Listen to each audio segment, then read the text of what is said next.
Hey everybody, how's it going? So this is gonna be the first of the Venture Brother retro recaps. The Terrible Secret of Turtle Bay. I remember seeing this. I was in my senior year of high school, 2003. How time fucking flies. Yeah, Venture Brothers has been on for 10 fucking years, and there's only 5 fucking seasons. Do the fucking math. But yeah, I remember like seeing it and like just something about it like captured my imagination and just it immediately hooked me. I mean, maybe it was like I loved Johnny Quest. I loved all that. I love all the incarnations of Johnny Quest, even the stupid one from the 80s where he has the Rock Man. Remember the Rock Man? God, that was dumb. I really enjoyed the Real Adventures of Johnny Quest, or the whatever it was called, the one from the '90s, where they had like Quest Space, like cyberspace and shit. I wish they would replay that one. Like, I don't think that one's ever really been re-aired since it went off the air. It's weird. Not even Boomerang plays it, and Boomerang plays the shitty one with the Rock dude. So yeah, like, so maybe it was, and that's one of the things that is most striking about the pilot. Honestly, is it is much more straightforward a Johnny Quest parody than what it would later become.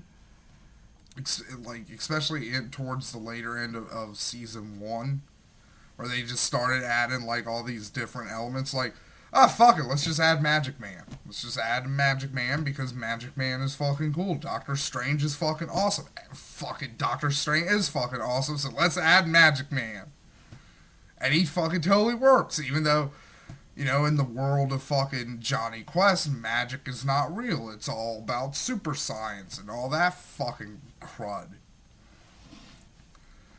Also, there's some very distinct differences between some characters. Monarch, probably most notably, instead of being Doctor Venture's arch nemesis, he's just kind of a weird guy, and they kind of continue that into season one, but towards the end, it gets dropped because basically what happened is Baron Unterbite was basically supposed to be Doc's main arch nemesis.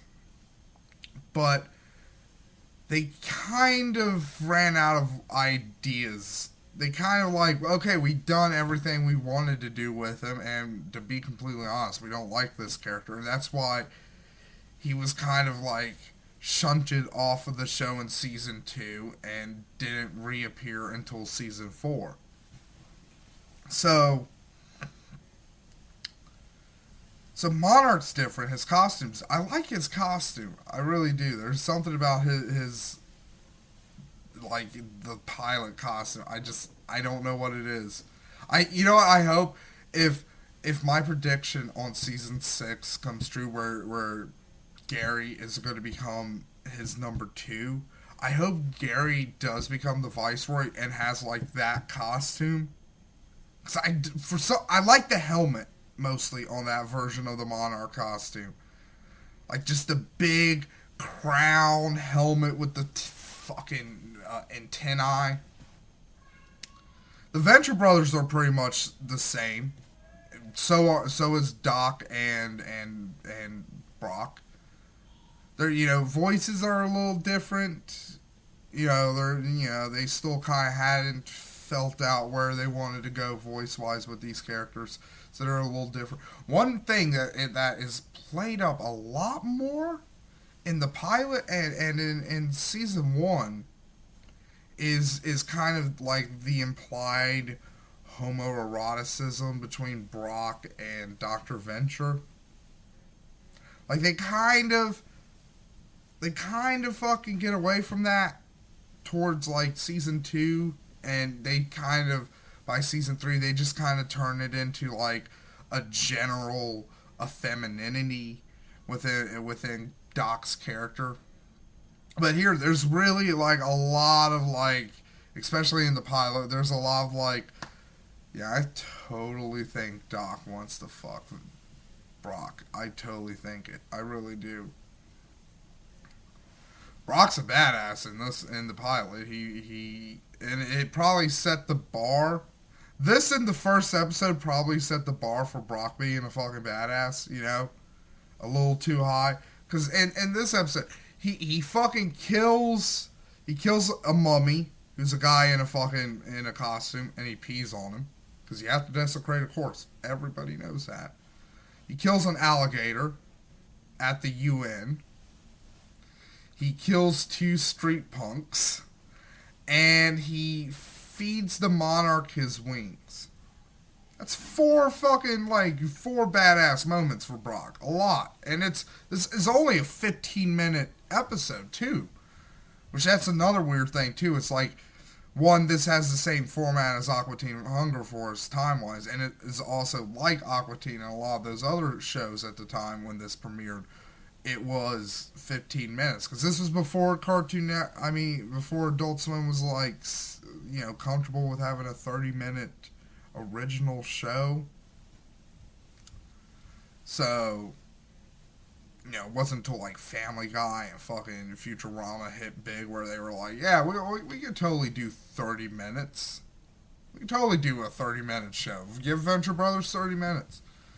The weird thing though is it's Flash animated, and to be completely honest, like if they continued to do Flash animation with this, it would probably been one of the better looking Flash animated shows on on Cartoon Network. I mean, not on Adult Swim. It still holds up today, where it's like not many of their Flash based shows look really that good. And in a lot of cases, like with Squidbillies and 12 Ounce Mouse, that was intentional on their part because that was an intentional art style choice. But like in a lot of them, it's just like, ugh, this looks crap. What else? Another interesting thing: Monarch is not the main villain. A completely different guy, a techno fetishist who wants to jerk off to Doc's Deathway. That's another weird thing about the pilot is Doc is shown to be it's weird. He's shown to be an incompetent scientist, but nevertheless a scientist.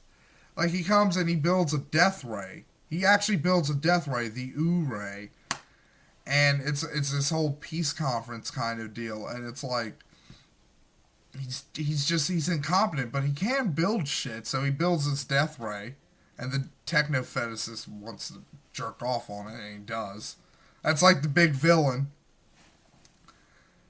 So yeah, I like the pilot, and it's easy to see watching the pilot, even though like now in 2013, 10 years later, we've had some really great, awesome fucking episodes, and there's not really a lot of that in the pilot.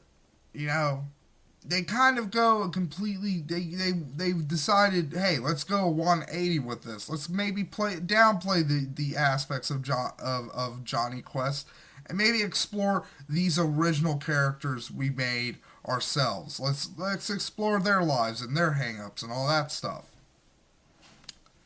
So yeah, I would definitely recommend. This is an episode I would definitely recommend going back and watching if you're a fan of the Venture Brothers. It's not the best, it's not the greatest, but it's 15 minutes long. You're not going to waste much time.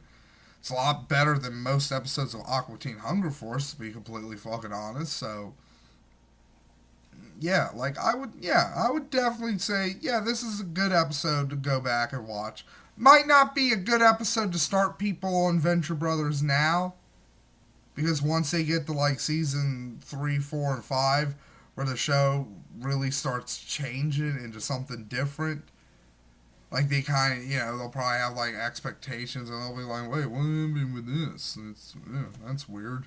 It's weird that it went this way. So yeah.